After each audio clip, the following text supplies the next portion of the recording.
ನನ್ನ ಮನೆಯಲ್ಲೇ ಮಕ್ಕಳನ್ನ ನೋಡಿಕೊಂಡು ಒಂದು ಅರ್ನಿಂಗ್ ಮನಿ ಮಾಡಬೇಕು ಅಂತ ಸೀರೆ ಬಿಸ್ನೆಸ್ ಮಾಡ್ತಾಯಿದ್ದೀನಿ.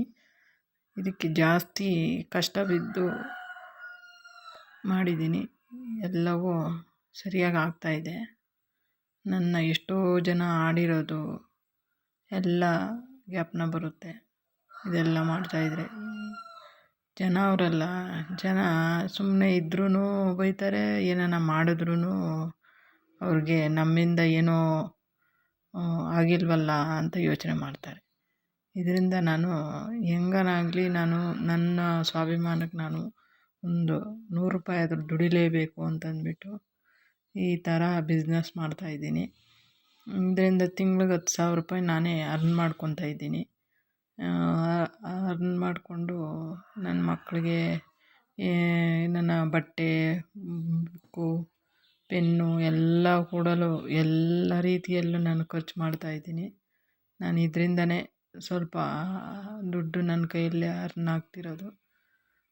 ನಾನು ಯಾವಾಗ್ಲೂ ಮನೇಲೇ ಕೆಲಸ ಮಾಡಿಕೊಂಡು, ಮಕ್ಕಳು ನೋಡಿಕೊಂಡು, ನಮ್ಮ ಮಾವನ್ನ ನೋಡಿಕೊಂಡು, ನಮ್ಮ ಯಜಮಾನ್ರಿಗೂ ಅಡುಗೆ ಮಾಡಿಕೊಂಡು ಹಿಂಗೆ ಇದ್ದೆ. ಆದರೆ ಏನು ಮಾಡ್ತೀರಾ, ಯಾವಾಗಲೂ ಅವರು ನಾವು ಕೇಳಿದಷ್ಟು ದುಡ್ಡು ಕೊಡಲ್ವಲ್ಲ. ಏನಾನ ಬೇಕು ಅಂತಂದ್ರೂ ದುಡ್ಡಿಲ್ಲ ಅಂತಾರೆ. ನಮ್ಗೆ ಇಷ್ಟವಾದ್ದೇನೋ ತಿನ್ನಬೇಕು, ಏನೋ ಒಂದು ಮಾಡಬೇಕು ಅಂತಂದರೆ ಕೊಡೋದಿಲ್ಲ.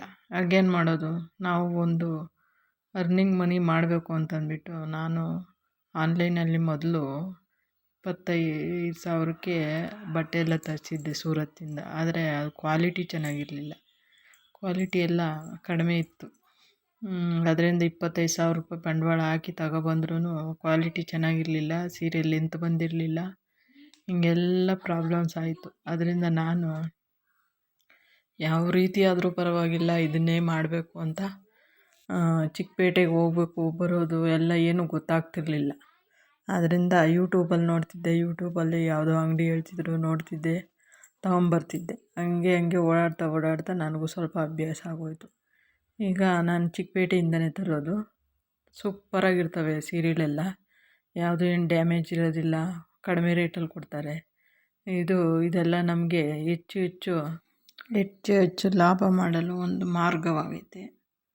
ಇದರಿಂದ ಯಾವುದನ ಒಂದು ಸಾಧನೆ ಮಾಡಬೇಕು ಅನ್ನೋ ಛಲ ಹುಟ್ಟುತ್ತೈತೆ ಈ ಥರ ಮಾಡ್ತಾಯಿದ್ರೆ. ಯಾರನ್ನ ಮನೇಲಿ ಈ ಥರ ಮಾಡ್ತಾಯಿದ್ರೆ ಏನನ್ನ ಡೌಟ್ಸು, ಎಲ್ಲಿ ತರಬೇಕು, ಏನು ಮಾಡಬೇಕು, ಈ ಬಟ್ಟೆ ಸೇಲ್ ಆಗದಿದ್ದಂಗೆ ಇದ್ದವನ್ನ ಏನು ಮಾಡಬೇಕು ಅಂಥದ್ದೆಲ್ಲ ಕಾಮೆಂಟ್ ಮಾಡಿರಿ, ನಾನು ಹೇಳ್ತೀನಿ ಯಾವ ರೀತಿ ಮಾಡೋದು ಏನು ಅನ್ನೋದು. ಸ್ಟಾರ್ಟಿಂಗಲ್ಲಿ ಕಡಿಮೆ ಪ್ರೈಸಲ್ಲಿ ಸ್ಯಾರಿ ಬಿಸ್ನೆಸ್ ಮಾಡಿದ್ದೆ. ಸ್ಟಾರ್ಟಿಂಗು 25,000 ಹಾಕಿದ್ದೆ. ಅದರಿಂದ ಏನು ಲಾಭ ಬರಲಿಲ್ಲ. ಸುಮ್ಮನೆ ತಂದಿದ್ದು ಸುಮ್ಮನೆ ಕಡಿಮೆ ರೇಟಿಗೆ ನಾನು ಬೇರೆ ಕಡೆ ಎಲ್ಲ ಕೊಟ್ಬಿಟ್ಟೆ. ಚಿಕ್ಕಪೇಟೆಯಿಂದ ತರ್ತಾ ಇದ್ದಾಗಿಂದನೇ ನನಗೂ ಚೆನ್ನಾಗಿ ಲಾಭ ಬರ್ತಾಯಿರೋದು. ಅದರಿಂದ ಯಾರನ್ನ ಮನೇಲಿ ಸುಮ್ಮನೆ ಮಕ್ಕಳು ನೋಡಿಕೊಂಡು ಮನೆಗೆ ಫ್ರೀಯಾಗಿದ್ದರೆ, ಸ್ವಲ್ಪ ಇನ್ವೆಸ್ಟ್ಮೆಂಟ್ ಏನಾನಿದ್ದರೆ ಇದನ್ನು ಮಾಡಿ ಒಳ್ಳೆ ಲಾಭ ಐತೆ. ಎಲ್ಲ ದುಡ್ಡಿಲ್ಲ ಅಂತ ಸುಮ್ಮನೆ ಇದ್ದರೆ ಆಗಲ್ಲ. ಏನೋ ಒಂದು ಮಾಡಬೇಕು.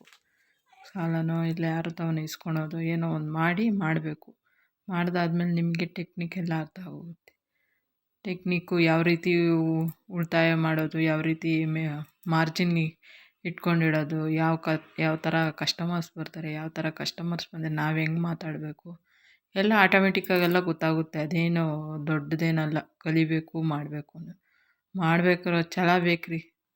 ಛಲ ಇದ್ದು ನಾನು ಚೆನ್ನಾಗಿ ಸಂಪಾದನೆ ಮಾಡಬೇಕು, ನನ್ನ ಮಕ್ಳಿಗೆ ಏನು ಬೇಕು ಅದು ಕೊಡಿಸ್ಬೇಕು. ನಾನು 100 ರೂಪಾಯಿ ದುಡಿಯೋಕ್ಕೆ ನಿನ್ನ ಕೈಲಾಗಲ್ಲ, ನಿನ್ನಿಂದ ಏನೂ ಆಗೋದಿಲ್ಲ, ಎಲ್ಲ ನಾನೇ ಮಾಡಬೇಕು, ನನ್ನಿಂದ ಇಲ್ಲ, ನಾನು ಹೇಳ್ದಂಗೆ ಕೇಳಬೇಕು ಅನ್ನೋ ರೀತಿಯಲ್ಲಿ ಮಾತಾಡಿದ್ರು. ಆದ್ದರಿಂದ ಅವನ್ನೆಲ್ಲ ಕೇರ್ ಮಾಡಿಲ್ಲ.